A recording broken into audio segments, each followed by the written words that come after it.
Winter Update is our holiday celebration of all things Halo. We're delivering our Campaign Network Co-op, our Forge Open Beta. We're shipping a whole bunch of cool things inside of our free-to-play multiplayer product. It's all free, coming out on November 8th of this year.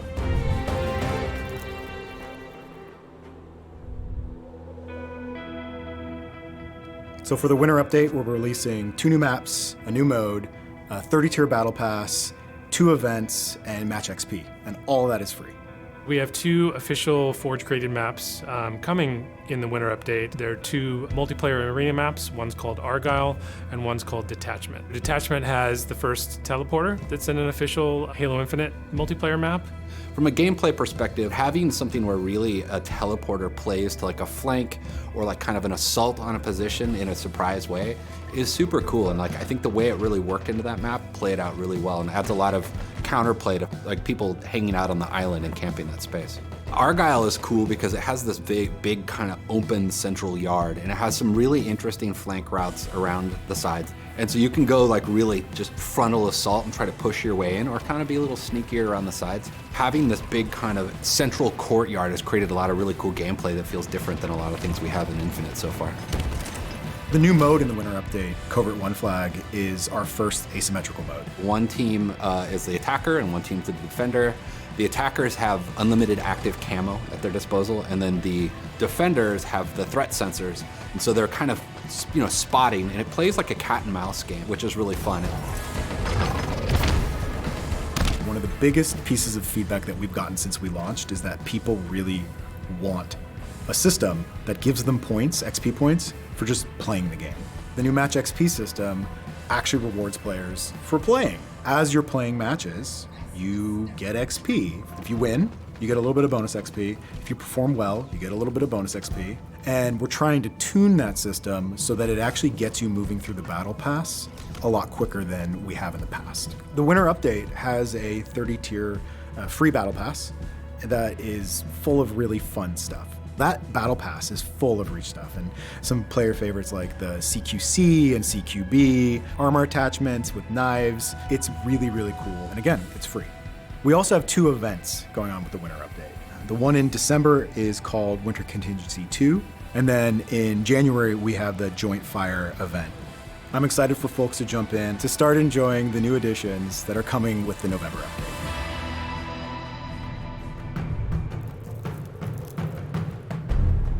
Campaign co-op has always been a big part of the Halo experience. Being able to play with your friends, do all sorts of cool and fun things together that you can't do in single player. And with Halo Infinite, we've made this much more expansive, wide open world. And with the release of Network Co-op, I'm just looking forward to people jumping in with their friends, exploring the world, having fun with our sandbox, just mixing it up and getting into that crazy, over-the-top Halo action in the campaign.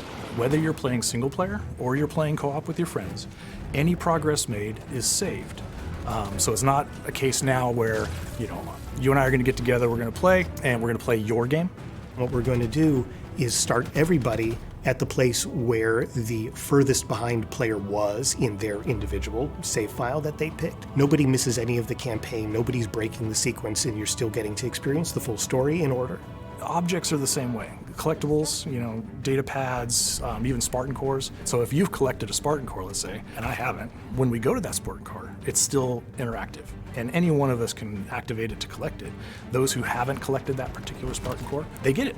And a fun little feature specifically regarding skulls is at the beginning of the fire team when you're setting it up, the set of skulls we'll have to choose from is all the skulls that everybody has brought.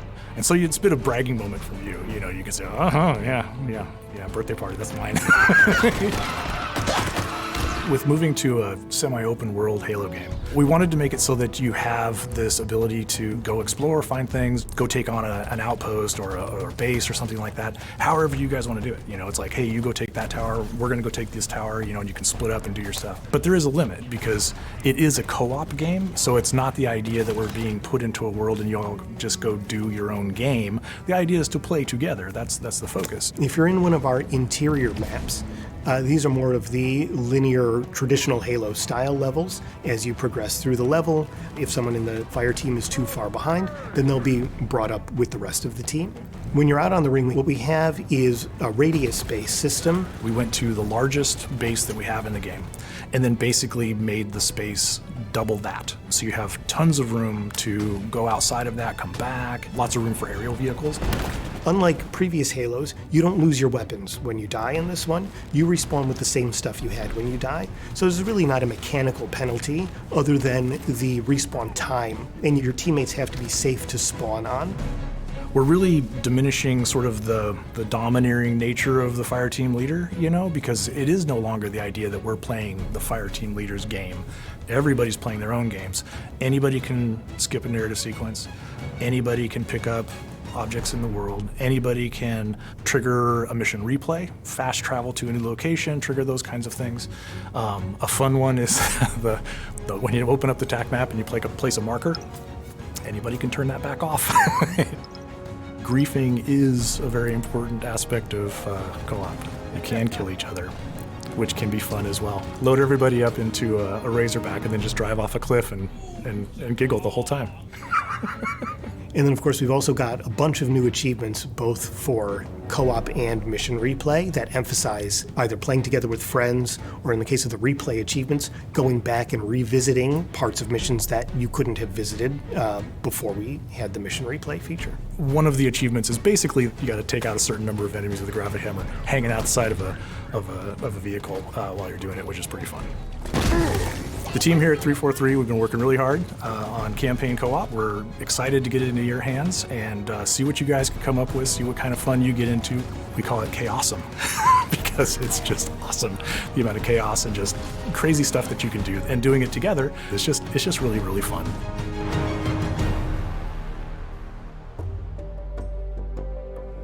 As part of the free winter update, we're super excited to release the Forge Open Beta, our most powerful Forge tool yet.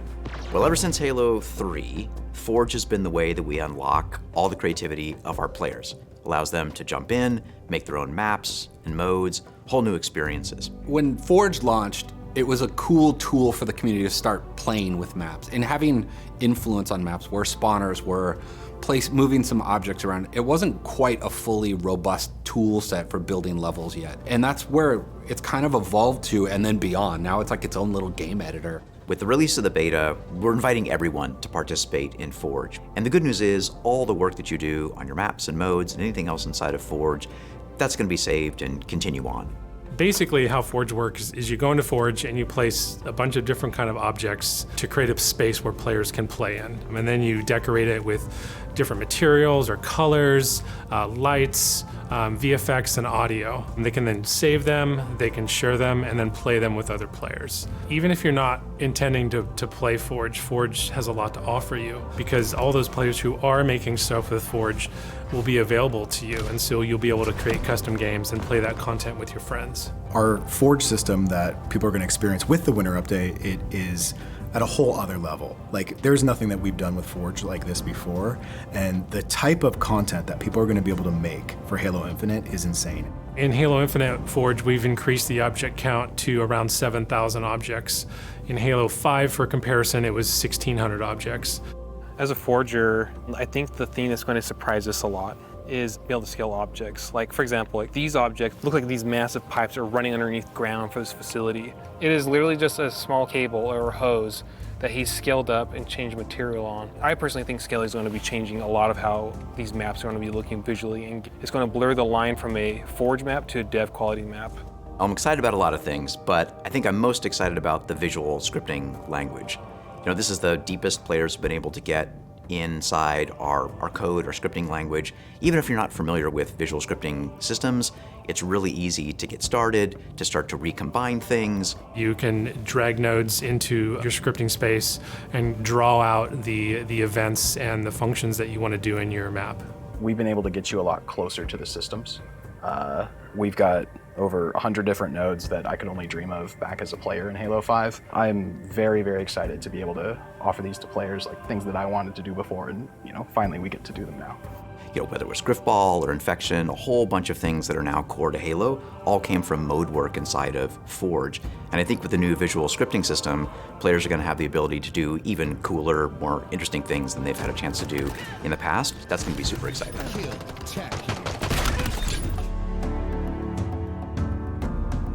At Forge launch, we'll be supporting 6 canvases, and moving forward, we'll be adding to canvases as we can. The canvas diversity we have is pretty fantastic. In fact, we have a player requested canvas, which is blank, which is just an empty canvas. So no matter what kind of experience you're trying to create, the canvas backdrop, well, we've got your back. We're super excited to bring Nav Mesh into Forge. Nav Mesh is basically data that Spartan bots rely on to navigate a map. This is the first time that bot support has appeared in Forge in the Halo series. It always just blows me away, people's creativity, taking things that we've done and making them new again with their own imagination. We've already seen a lot of amazing content being created by the community and our Forge Council.